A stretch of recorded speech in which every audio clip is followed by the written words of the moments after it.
బావ కోసము ఆ, అలా భర్తను కూల్ డ్రింక్స్ లో పురుగుల మంది ఇచ్చి చంపేశాను. అవును అవును చంపుతారండి. చంపకపోవడం ఏంటి? నిజంగా మానవ సంబంధాలు ఈ ఇప్పుడున్న పరిస్థితుల్లో అక్రమ సంబంధాలు సునాయాసంగా జరిగిపోతున్నాయి. అంతే ఒకప్పుడు ఒక అక్రమ సంబంధం మగాడు పెట్టుకున్నా ఆడది పెట్టుకున్నా అది చాలా తప్పుగా గ్రామంలో ఊళ్ళో జరిగినటువంటి ఒక నేరంగా భావించి చాలా నీచంగా చూసేవారు అప్పట్లో. మేము ఆ, పిల్లలుగా ఉన్నప్పుడు అంటే మాకు 20 ఇయర్స్ అట్లా ఉన్నప్పుడు చాలా నేరం అన్నమాట. మగవాడు అక్రమ సంబంధం పెట్టుకుంటేనే నేరంగా చూసేవారు. అది పెద్ద పెద్ద మొకాసాదారులు, పెద్ద పెద్ద ఆ రా ఆ ఊరు నాయకులు వీళ్ళు ఏమన్నా అక్రమ సంబంధాలు ఉండేమో కానీ సామాన్యుడు కూడా అందులోనే ఒక ఆడది అక్రమ సంబంధం పెట్టుకుంటే ఎంత నీచాతంగా నీచాతి నీచంగా చూసారో అందరికీ తెలుసు. కానీ ఇప్పుడు అదే స్టైల్ అయిపోయింది. నీకు ఎంతమంది ఉన్నారే, నాకు లవర్స్ ఇద్దరు మొగుడు ఒకడు ఉన్న ఈజీగా సంబంధాలు పెట్టేసుకుంటున్నారు. కాబట్టి ఎథిక్స్ లేకుండా పోయింది. మగవాడు పట్ల ఎథిక్స్ లేకుండా పోవడానికి తర్వాత నూతనంగా కలిసినటువంటి ఆ లవరో లేకపోతే ఆ ఫ్రెండో ఆయన మూతిలో పడి ఈడు పాతోటే కదా ఆయన తీసేస్తే పోద్దనే చాలా ఈజీగా నిర్ణయం తీసేసుకుని మనుషుల్ని చంపేస్తున్నారు ఆడపిల్లలు. వాళ్ళకి తెలియంది ఏంటంటే మీరు ఒక మర్డర్ చేసినప్పుడు ఒక ఎవరినైనా చంపినప్పుడు మొగుడే కాదు ఎవరిని చంపినా సరే శిక్ష మాత్రం చాలా కఠినంగా ఉంటుంది. అది తెలియట్లేదు వీళ్ళకి. సుఖపడిపోతాం జీవితాంతం, మగుడిని తీసేస్తే లవర్తో సుఖపడిపోతాం అనేది చాలా వెధవాలోచనలు చేస్తున్నారు వీళ్ళంతా. తప్పు. ఎందుకంటే ఎప్పుడైతే ఒక మనిషిని నువ్వు చంపావో ఆ రోజుతో నీ జీవితం కథం. బెయిల్ మీద వచ్చి 1 సంవత్సరం అటు ఇటు తిరగచ్చు కానీ లైఫ్ పడిపోవడం గ్యారంటీ, కేసు కొట్టేయడం అంటూ జరగదు. ఏదో అనుకుంటున్నారు వీళ్ళు డబ్బులు ఖర్చు పెడితే కేసు పోతుందని. అంత ఈజీగా కేసు పోదు. లైఫ్ పడుతుంది. లైఫ్ పడితే ఈరోజు వయసులో ఉన్నటువంటి ఒక ఆడది వృద్ధాప్యంలో తిరిగి వస్తుంది. అప్పుడు నువ్వు ఎవరితోనూ కూడా సంతోషంగా ఉండలేవు.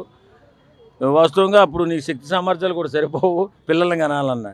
కాబట్టి వెర్రి ఆలోచనలు మాని మనుషుల్ని చంపకుండా ఉంటే మీకు అక్రమ సంబంధాలు ఉంటే సక్రమంగా పెట్టుకోండి. కాదని అంటలా నాకు ఈ వ్యక్తి ఇష్టం లేదని వెళ్ళిపోండి. వెళ్ళిపోయి పెట్టుకోండి, తప్పే ఉంది. ఇప్పుడు మగాడిని చంపేస్తే నీకు వచ్చేది నీ జీవితమే నాశనం అయిపోతుంది. కోర్టులు కూడా చాలా వెసులుబాటు ఇచ్చాయి. అంటే ఇప్పుడు ఆ వెసులుబాటు వచ్చిన తర్వాత ఇలాంటివన్నీ జరుగుతున్నాయి. కోర్టులు ఏముంది, ఇష్టపూర్వకంగా ఒక ఆడ మగ కలిసి ఉండొచ్చు అని తీర్పిచ్చింది. మరి అలాంటప్పుడు ఇలాంటివి జరుగుతాయి. ఇప్పుడు మన దేశ కట్టుబాట్లు మన దేశ సాంప్రదాయాల్ని ఇంతకుముందు కాపాడుకుంటున్నప్పుడు అందరూ ఏమన్నారంటే ఇంత నిర్బంధం చేసి మన కాపురాలను చేయిస్తారా, ఇంత నిర్బంధం చేస్తారా అనేసి అనేవారు. ఫ్రీడమ్ కావాలంటున్నారు. ఫ్రీడమ్ ఇచ్చిన తర్వాత ఏం చేస్తున్నారు, మనిషిని చంపేస్తున్నారు. కాబట్టి అక్రమ సంబంధం అనేది ఎప్పటికైనా ప్రమాదమే. ఇప్పుడు జరుగుతున్నటువంటి ఈ పరిణామాలు అంటే భర్తను భార్య చంపేటటువంటి సాంప్రదాయాన్ని కొనసాగిస్తున్నారు. కాబట్టి దీనిపైన ప్రభుత్వం కఠిన చర్య తీసుకోవాలి. ఇప్పుడు అంత సామాన్యంగా భర్త అనేవాడు కొంచెం ఆదమరిచి ఉంటాడు, ఊరికనే చంపేయచ్చు. కాబట్టి దీనిపై కఠిన చర్య తీసుకుని 4-5 సంఘటనలు అప్పుడు దిశా చట్టం ఎలా వచ్చింది, ఆడపిల్లని మానభంగం చేసేసి చంపేసే దిశా చట్టం వచ్చింది. కాబట్టి ఇలాంటి చట్టాన్ని మగవాడు కూడా వర్తించాలి. ఏదో ఒకటి ఆడవాళ్ళు నాకు తెలిసి చెప్తున్నాను, చాలా సందర్భాల్లో ఇప్పుడు డామినేషన్ ఎక్కువైపోయింది. ఆడవాళ్ళు డామినేషన్ ఎక్కువైపోయి మగవాడికి మనశ్శాంతి లేకుండా పోయింది. హనీమూన్ చట్టం అని కాదు కానీ ఇప్పుడు మగాడికి మనశ్శాంతి లేకుండా పోవడానికి ఆడవారి డామినేషన్ ఎక్కువైపోయింది. నేను మగాడిని కాబట్టి నేను మాట్లాడచ్చో లేదో తెలియదు. ప్రతి ఇంట్లో కూడా మగాడికి మనశ్శాంతి లేకుండా పోవడం ఎందుకు జరిగిందంటే ఇలా ఆడదానికి ఫ్రీడమ్ ఇచ్చినందువల్ల. ఫ్రీడమ్ అంటే ఎవరితోనైనా కలిసి ఉండొచ్చు, కానీ నీ ఇష్టపడితే ఎవరితోనైనా కలిసి ఉండొచ్చు అని ఎప్పుడైతే కోర్టులు తీర్పులు చెప్పాయో అప్పటి నుంచి బరిదిగించేటటువంటి ఇలాంటి కొంచెం సంస్కారం లేనటువంటి ఆడవాళ్ళు ఇలా దిగజారిపోయి మగవాళ్ళని మొగుళ్ళని చంపడం ప్రారంభించారు. ఇది త్వరలోనే అనంతకాలంలో తగ్గుతుంది. ఎందుకంటే కఠినమైన శిక్షలు వచ్చేస్తున్నాయండి. కాకపోతే మగవాడు కూడా కొంచెం సెక్యూరిటీ ఫీచర్స్ ఉండేటటువంటి ఏదైనా సెక్షన్ కూడా పెడితే సెక్షన్లోనబ్బా, నేను ఒంటికేసుకునే షర్ట్లో చెప్పట్లా, సెక్షన్లో ఓ మంచి సెక్షన్ వచ్చి మగవాడికి కూడా ఏదైనా ఇబ్బంది లేకుండా ఉండే చట్టం వస్తే బాగుంటుంది. ఆ చట్టం చేసి పంపించిన తర్వాతే చాలా ఘోరాలు జరుగుతున్నాయి. వాస్తవంగా మొన్నటిదాకా అంటే ఈ 2-3 సంవత్సరాల్లో వచ్చింది ఆ చట్టం.